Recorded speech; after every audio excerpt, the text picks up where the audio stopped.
Jecha rahoo jedhamu dhageessee ni beektaa naannoo keessatti hiikaa akkamtu laatamaaf jecha kana. Sirni qalmaa guyyaa gaa'elaa gaggeeffamu naannoo keessatti maal jedhamuun beekama? Gosoota aadaa saba Oromoo keessaa aadaan fuudhaa fi heerumaa isa tokkoo fi isa bu'uura. Heera sirna gadaa keessattis tokko jechuudhaan heerri tokko jedhee kan eegaluu danda'e aadaa fuudhaa fi heerumaa bu'uura godhachuuni. Sirna qalmaa aadaa kan yeroo gaa'elaa gaggeeffamu wal qabatee waan walitti qopheeffannee qabannee kan isin biraan geenyu ta'a.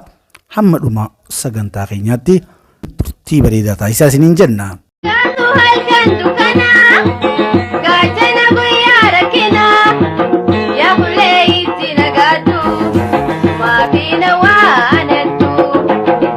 Waa'ee rahoo haasa'uun duratti mee waa'ee bultiirraa wal qabatee sirbii Dooktarri kabajaa Artistii Alii Birraa waa'ee bultii irratti sirbee bultii wasaasaadhaa maqsatti himamaa gar lameeniin qabuun nurratti dirqama. Bultiin namni tokko yeroo sadarkaa umrii ijoollummaa keessaa ba'ee dargaggummaa keessa taruudhaan gara dargaggummaa achi taree kan bultii ijaaruudha. Bultii wayita ijaaruu bultiin kophaa isii hin ijaaramtu namoota garaagaraa hirmaachisuun kan ijaaramtu yommuu ta'u uummata Oromoo biratti aadaa jalatti ramadamuus dandeessee jirti.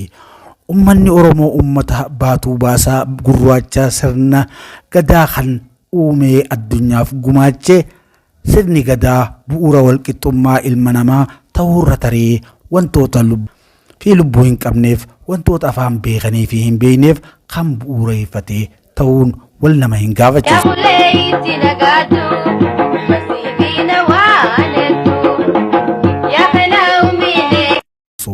Bu'uuruma kana irraa ka'uudhaan aadaan calaqqistuu seeraa fi heeraa tumee yommuu taatu sirni gadaa wantoota bu'uura sadii kan of keessaa qabu. Sadeenis dhandhaarraa jiruu fi jireenya ilma namaa kan akka aadaa, heeraa fi seeraati. Tumaaleen sirna gadaa tuman sirni gadaa ka'umsa godhatan inni jalqabaa aadaa fuudhaa fi heerumaa ta'uu sagantaa kanaan duraa keessatti isin biraan ga'uun keenya ni yaadatama. Maarree heeruma jecha jedhurraa heerri akka moggaafame wal nama hin gaafachiisu. Nis ni himama sirna aadaa fuudhaa fi heerumaa keessaa tokko kan ta'e rahoodha.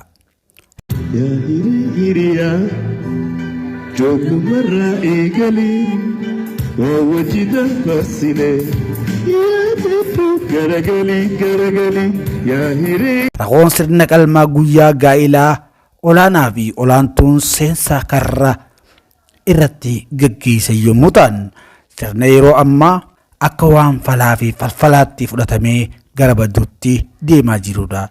Rahoon wal qabatee namoota waa'ee aadaa beekanii fi hin beekne garaagaraa kan dubbifne namoonni dubbifne hangi tokko beekuus hangi tokko irra guddaan waan hin beekneef namoota waa'ee rahoo beekan akka odeeffannootti rahoon sirna qalmaa yeroo aadaa fuudhaa fi heerumaa kan gurbaa fi intalaan raawwatamu sirna abboota akaakilee fi abaabilee keenyaa kaleessaa isaarra laaffachaa dhufe ta'uu kan nutti himanii. Dubbiin namaa qalmaree caaltii yeroo jedhan namni dhageessan yoo jiraatte sirna duubatti aanee kanaa sirni qalma gatii qabaachuu kan namatti mul'isudha.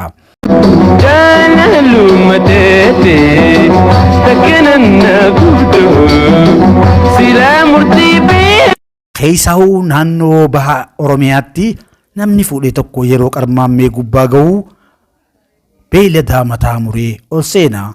Rahoon yeroo gaa'ilaa qofa osoo hin ta'in yeroo duularraa fi adamoorraa galanis kan raawwatamu ta'uu namoonni dubbifne kun kan nutti himanii. Rahoon wal qabatee wantoonni qalamu re'ee fi hoolaarraa yoo ta'u aadaa fuudhaa fi heeruma Oromoo Harargee keessaa oolmaan afran qalloo biratti kan qalamudha. Adeemsi isaa kan mataa isaa of danda'e yommuu ta'u dursee re'ee yookaan hoolaa qalamuutu ablee waliin qophaa'a.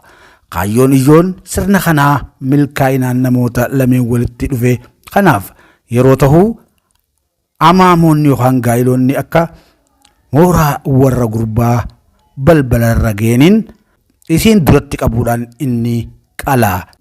Kunis akka aadaa Oromootti ija isaanirraa hambisuu akka ta'es ni odeeffama. Qalma kanarratti yaadonni hedduun kan ka'an yommuu ta'u, akkuma warri gariin hafuu qaba jedhutti warri hafuu hin qabu jedhanis faayidaa qalma kanaa barnoota mataa isaa danda'e qaba jechuudhaan barnoota kanaa wajjin kan teessisanii wayita qalusani isin duratti qabuun amma booda taligaa hojii kophaa isaa godhaa ture akka kanaan booda kophaa hin goone isarraa qooddachuudhaan kan gargaartu ta'uu mul'ittuu aadaa fi seenaa calaqqiftuu waan taateef sirni kun laaffachaa dhufuun aadaan Oromoo akka laaffattuu fi bultiin akka facaatu gara bultii faca'uutti cehuunis dhufuu danda'u kan teessisanii. Namni fuudhu tokko maaliif akka fuudhuu fi maal eenyu akka godhuu qabu beekuutu irra jira. Amma aadaa santu laaffachaa dhufee bultiin hawaasa keenyaa diigamtee namni keenya irra mana murtii irra wal dhaabaa jira kan jedhani. Bisa dukkanaa jalqaba ifaatti rakkinni maayidhaa dhufa bal'inaatti.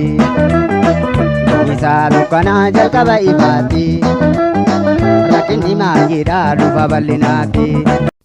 Isiin osoo qabuu sodaattoo kan akka qabdu dirqanii achirraa tokko jechuun gara hojiitti galti. Guyyaa san irraa eegalee wanti godhan hundi waliin godhama. Dukkanti dhabamte warra rumaa fee turuu si dhaqqabee bal'inni si dhufe. Dukkanti dhabamte warra rumaa fee turuu si dhaqqabee bal'inni si dhufe. Foon qalamee dargaggeessa halkan san bishaan guurutu nyaata. Dabaree wanti itti aananiif barnoonni rakoon eegale. Itti fufuudhaan iddoolee barsiifannii gaggaariin ergaa dabarsan itti hubatamu. Mana keessatti ijaarame kan qalamaa seenanii. Dukkana bariisa ifa booda jira. Ililbee waan biraa waa xiqqummaa hafe naa obsi agaraa. Waa xiqqummaa hafe naa obsi agaraa. Kunis ergaa mataa isaa danda'e qaba. Akkuma goggodhattee seentutti jalqabbii bu'aa bahii bultii obsaa fi dandeettii akka gaafatu barsiisaa agarsiisudha.